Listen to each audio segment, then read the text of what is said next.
Pi Coin Withdraw. 18 juta manusia telah melewati proses KYC dan terverifikasi sebagai identitas nyata di dalam satu jaringan blockchain. Ini bukan sekadar angka pertumbuhan, tetapi validasi identitas dalam skala global yang jarang terjadi di industri ini. Sebagian besar jaringan kripto menghitung akun. Pi Network menghitung manusia. Perbedaan ini bukan kosmetik, melainkan fondasi dari bagaimana nilai, kepercayaan, dan transaksi akan bekerja di masa depan. Namun, di titik inilah banyak kesalahan mulai terjadi. Validasi identitas sering disalahartikan sebagai jaminan keamanan penuh. Padahal, tanpa pemahaman regulasi dan jalur transaksi yang benar, aset yang Anda miliki tetap berada dalam risiko. KYC memastikan siapa Anda. Tetapi regulasi menentukan apakah apa yang Anda lakukan dengan aset tersebut sah dan terlindungi. Kita tidak lagi berada pada fase menunggu open network. Fase itu sudah berjalan. Infrastruktur sudah tersedia. Konektivitas ke sistem eksternal sudah dibuka, dan ekosistem mulai bergerak ke arah penggunaan nyata. Pertanyaannya berubah.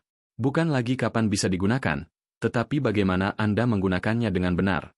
Apakah aset Anda sudah berada di jalur yang diakui secara hukum di Indonesia, atau justru berada di area abu-abu yang berpotensi menimbulkan masalah di masa depan?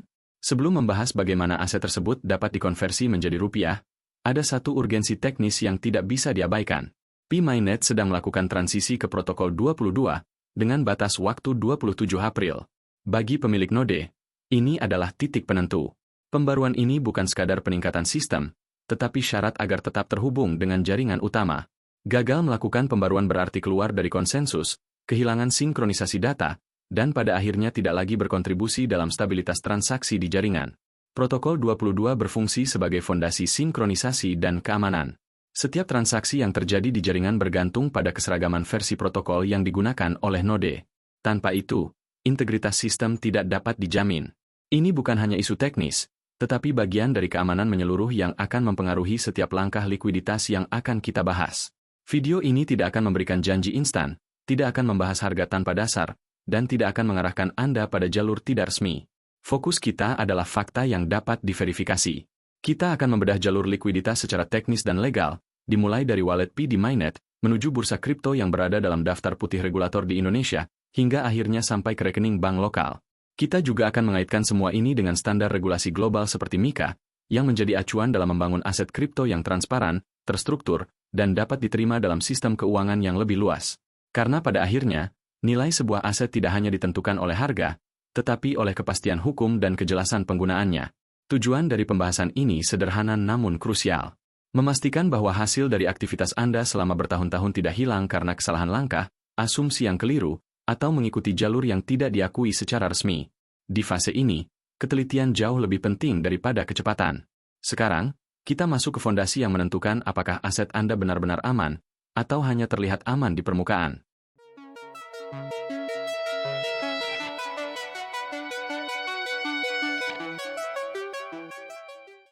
Pondasi keamanan dan verifikasi identitas. Nilai sebuah jaringan blockchain tidak ditentukan oleh seberapa besar angka yang Anda lihat di layar, tetapi oleh siapa yang berada di balik angka tersebut. Saat ini, lebih dari 18 juta identitas telah terverifikasi di dalam ekosistem Pi. Ini menciptakan satu perbedaan mendasar yang tidak bisa diabaikan. 1 juta pengguna terverifikasi di Pi Network memiliki bobot yang berbeda dibandingkan 1 juta akun di jaringan lain. Karena di banyak blockchain, pertumbuhan dapat diciptakan dengan mudah melalui akun anonim, bot, atau aktivitas tidak autentik. Pi memilih jalur yang lebih sulit, yaitu memastikan setiap partisipan adalah manusia nyata. Konsekuensinya sangat jelas. Dalam ekonomi dunia nyata, transaksi tidak hanya tentang nilai, tetapi tentang identitas yang terlibat. Tanpa kejelasan identitas, tidak ada dasar kepercayaan. Setiap transfer akan selalu menyisakan pertanyaan, siapa pengirimnya, dan siapa penerimanya. Di Pi, lapisan ini sudah dibangun sejak awal.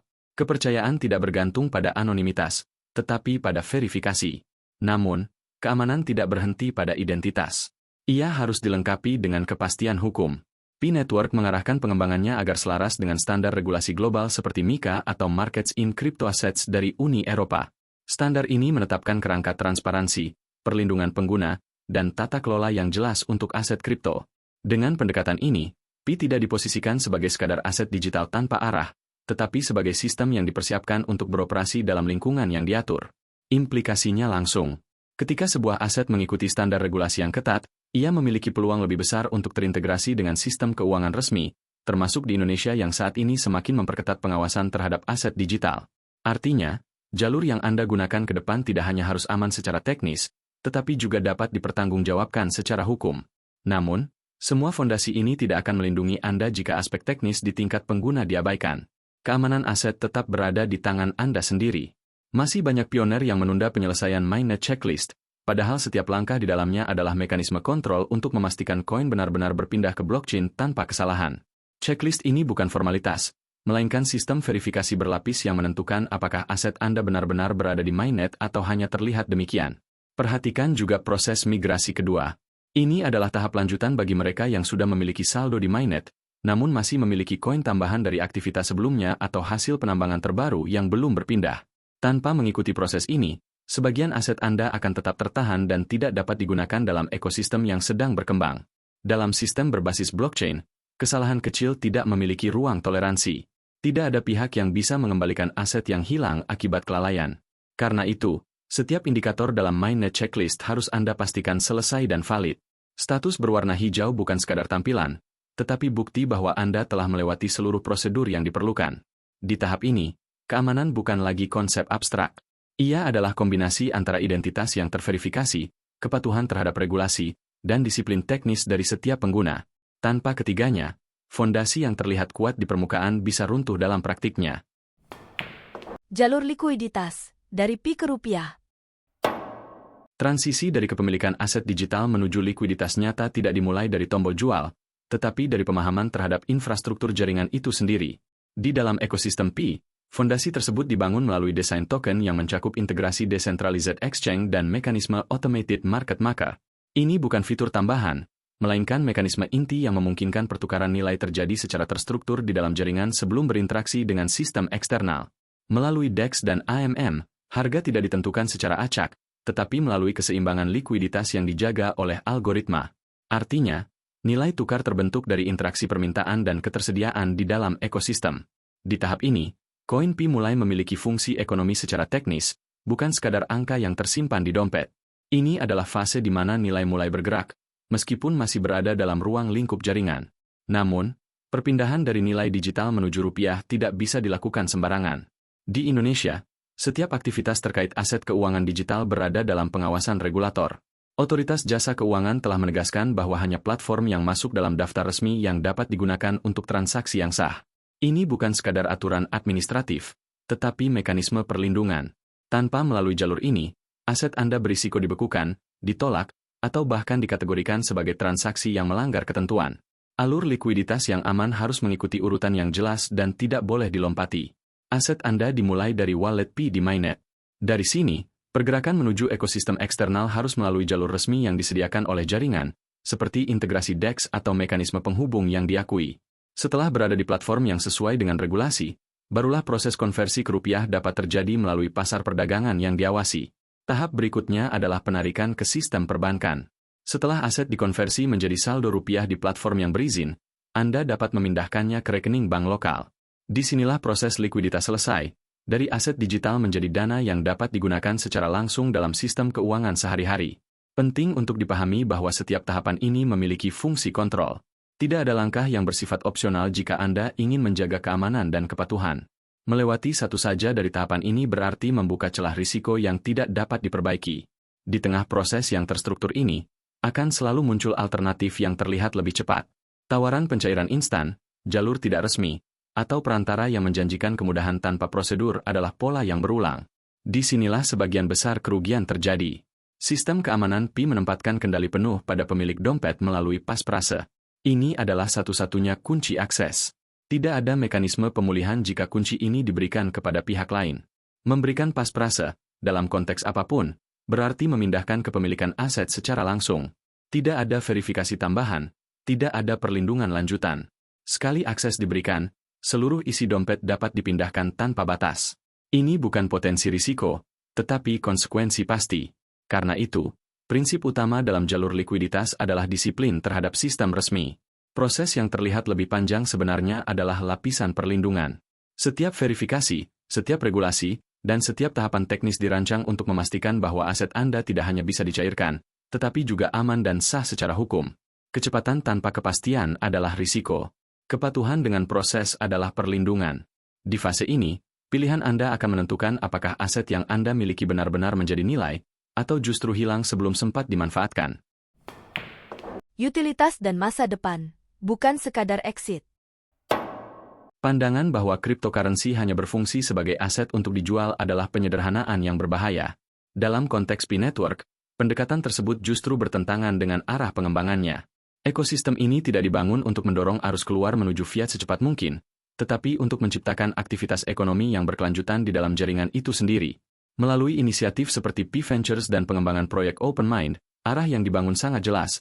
CoinP diposisikan sebagai alat tukar yang memiliki fungsi nyata dalam transaksi barang dan jasa. Ini bukan sekadar konsep. Ini adalah upaya sistematis untuk menciptakan permintaan yang berasal dari penggunaan, bukan dari spekulasi. Arah ini akan diperkuat dalam forum global seperti Konsensus Miami pada 6 Mei 2026, di mana salah satu pendiri Pi akan menjelaskan bagaimana kombinasi antara infrastruktur blockchain dan identitas terverifikasi membuka peluang baru di era kecerdasan buatan. Fokusnya bukan pada harga, tetapi pada bagaimana jaringan ini dapat mendukung produk, layanan, dan model bisnis yang membutuhkan interaksi manusia yang valid. Di titik inilah perubahan fundamental mulai terlihat. Pi tidak hanya membangun sistem untuk memindahkan nilai, tetapi mulai mengembangkan mekanisme bagaimana nilai tersebut digunakan secara berulang. Salah satu langkah awal yang signifikan adalah diperkenalkannya kemampuan smart contract untuk model berlangganan di testnet. Ini bukan sekadar fitur teknis, tetapi fondasi dari ekonomi berbasis transaksi berulang. Dengan adanya mekanisme langganan, transaksi tidak lagi bersifat satu kali. Pengguna dapat membayar layanan secara berkala, seperti pada model bisnis digital modern, perangkat lunak, platform edukasi, layanan konten, hingga alat produktivitas. Ini mengubah cara nilai bergerak di dalam jaringan. Dari transaksi sesaat menjadi aliran nilai yang berkelanjutan. Implikasinya jauh lebih dalam dari yang terlihat. Ketika sebuah jaringan mampu mendukung pembayaran berulang, maka ia tidak lagi bergantung pada aktivitas jual-beli semata. Ia mulai membangun ekosistem ekonomi yang hidup, di mana pengguna, pengembang, dan penyedia layanan saling terhubung melalui kebutuhan yang nyata. Namun, penting untuk dipahami bahwa kemampuan ini saat ini masih berada pada tahap pengujian di testnet. Ini adalah fase validasi teknis, bukan implementasi penuh di mainnet. Artinya, arah sudah jelas, tetapi eksekusi masih dalam proses penyempurnaan. Bagi Anda sebagai pengguna, ini adalah sinyal bahwa jaringan sedang bergerak ke arah utilitas yang lebih matang, bukan sekadar spekulasi harga. Selain itu, kehadiran Pi Launchpad memperkuat jalur pertumbuhan ini. Platform ini dirancang untuk melahirkan aplikasi baru yang menjadikan Pi sebagai basis transaksi. Setiap aplikasi yang berkembang akan menambah lapisan utilitas, memperluas penggunaan, dan menciptakan permintaan yang tidak bergantung pada pasar eksternal. Dalam sistem seperti ini, keputusan untuk langsung menjual aset harus dipertimbangkan dengan lebih matang. Karena nilai tidak hanya berasal dari harga saat ini, tetapi dari potensi penggunaan yang terus berkembang. Ekonomi sirkular mulai terbentuk, di mana koin digunakan, berputar, dan menciptakan aktivitas ekonomi yang stabil di dalam jaringan. Di sisi lain, kontribusi individu tetap menjadi bagian penting dari keberlanjutan sistem. Melalui mekanisme badges dan rewards, jaringan memberikan insentif kepada mereka yang berperan aktif, seperti validator KYC dan operator node. Setiap verifikasi identitas dan setiap kontribusi terhadap stabilitas jaringan memiliki nilai yang diakui. Bagi pemilik node, terutama dalam fase transisi seperti protokol 22, peran ini menjadi semakin penting. Stabilitas jaringan bukan hanya tanggung jawab sistem, tetapi hasil dari partisipasi kolektif. Insentif yang diberikan bukan sekadar penghargaan, tetapi mekanisme untuk menjaga integritas jaringan dalam jangka panjang. Jika dilihat secara utuh, arah masa depan Pi tidak ditentukan oleh seberapa cepat aset dapat dicairkan, tetapi oleh seberapa dalam jaringan ini dapat digunakan dalam kehidupan nyata. Disinilah perbedaan antara aset spekulatif dan sistem ekonomi mulai terlihat. Memahami hal ini akan mengubah cara Anda melihat kepemilikan aset. Bukan sebagai sesuatu yang harus segera dilepas, tetapi sebagai bagian dari sistem yang sedang dibangun. Dan dalam sistem tersebut, nilai tidak hanya diukur dari harga, tetapi dari fungsi, penggunaan, dan keberlanjutan. Langkah strategis. Kita sudah melihat satu hal dengan jelas. Fase saat ini bukan lagi tentang menunggu, tetapi tentang mengambil keputusan yang tepat berdasarkan data. Ekosistem P-Network telah masuk ke tahap yang menuntut ketelitian, bukan spekulasi. Dan di titik ini, ada 3 langkah strategis yang tidak bisa ditunda. Pertama, bagi pemilik node, pembaruan ke protokol 22 sebelum batas waktu adalah keharusan. Ini bukan sekadar peningkatan teknis. Ini adalah syarat untuk tetap menjadi bagian dari konsensus jaringan. Ketika node Anda tidak lagi sinkron, Anda bukan hanya kehilangan insentif, tetapi kehilangan posisi dalam sistem yang sedang berkembang. Jaringan akan terus berjalan, dengan atau tanpa Anda. Kedua, selesaikan seluruh proses KYC dan mainnet checklist tanpa pengecualian. Identitas terverifikasi adalah fondasi dari seluruh aktivitas di jaringan ini. Tanpa itu, Anda tidak memiliki akses penuh terhadap ekosistem yang sedang dibangun. Setiap langkah dalam checklist adalah mekanisme perlindungan. Mengabaikannya berarti membiarkan celah risiko tetap terbuka. Ketiga, kendalikan keputusan Anda dalam hal likuiditas. Menunggu jalur resmi bukan berarti tertinggal, tetapi memastikan bahwa setiap transaksi yang Anda lakukan sah, terlindungi, dan dapat dipertanggungjawabkan. Jalur tidak resmi selalu menawarkan kecepatan, tetapi hampir selalu berakhir pada kerugian. Dalam sistem yang diatur, kecepatan tanpa kepatuhan adalah risiko yang tidak perlu diambil. Jika Anda memperhatikan keseluruhan gambaran, ada satu pola yang tidak bisa diabaikan. Nilai di dalam jaringan ini tidak dibangun dari harga semata, tetapi dari kombinasi identitas, utilitas, dan kepatuhan. Jaringan sedang bergerak menuju sistem ekonomi yang memiliki fungsi nyata, didukung oleh mekanisme seperti transaksi berulang, aplikasi berbasis utilitas, dan partisipasi pengguna yang terverifikasi. Disinilah banyak orang melakukan kesalahan. Mereka fokus pada kapan bisa keluar, tanpa memahami apa yang sebenarnya sedang dibangun. Padahal, keputusan terbesar bukan pada saat menjual, tetapi pada saat memahami posisi Anda di dalam sistem tersebut. Kerja keras yang Anda lakukan selama ini hanya akan bernilai jika diikuti dengan keputusan yang tepat. Kesalahan kecil dalam memahami jalur, memberikan akses, atau mengikuti informasi yang tidak valid dapat menghapus semuanya dalam waktu singkat. Di dunia blockchain, tidak ada ruang untuk koreksi setelah kesalahan terjadi. Karena itu, disiplin menjadi faktor penentu. Disiplin terhadap data, disiplin terhadap prosedur, dan disiplin terhadap regulasi. Bukan yang paling cepat yang bertahan, tetapi yang paling tepat dalam mengambil langkah. Jika Anda sudah memahami posisi ini, sekarang saatnya memastikan kesiapan Anda. Apakah node Anda sudah diperbarui? Apakah checklist Anda sudah selesai? Apakah Anda siap mengikuti jalur resmi tanpa tergoda alternatif yang berisiko? Tulis di kolom komentar status Anda saat ini. Bukan sekadar interaksi, tetapi indikator bahwa Anda benar-benar memahami apa yang sedang terjadi. Tetaplah menjadi pioner yang berbasis data, bukan asumsi. Teliti dalam setiap langkah, dan patuh pada sistem yang ada. Karena pada akhirnya, keamanan aset Anda tidak ditentukan oleh siapapun, selain oleh pemahaman Anda sendiri. Sampai jumpa di analisis berikutnya.